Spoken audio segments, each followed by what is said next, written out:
ஏண்டா சீமான் அல்கா நாய எடுக்கடா திரும்பி மேடையில் உட்காந்து என்னை பற்றி தப்பு தப்பா என்னையும் திமுகவையும் கோத்துட்டு பேசிட்டு இருக்கிற தூ அல்கா நாய. உனக்கு மான மரியாதை கிடையாதாடா? அதான் நீ பேசின ஆடியோ தான் வெளியில வந்துச்சே, அந்த பெங்களூர்காரையை வந்து நான் பேசிக்கிறேன்னு சொல்லிட்டு. உனக்கு அந்த திமுகவை கலைஞரை என்னைய எல்லாம் தப்பா பேச தவிர வேற எதுவும் அரசியல தெரியாதாடா?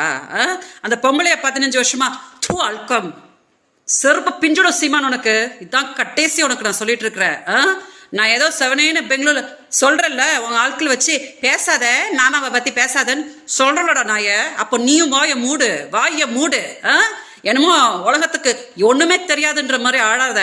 நீ இப்போ பிச்சை தான் எடுத்துட்டு இருக்கிற. என்னை பத்தி திமுக பத்தி தப்பா பேசியெல்லாம் நீ பண்ண 2026 பிச்சை தான் எடுப்படா நீ நாய. பிச்சை தான் நீ எடுப்ப.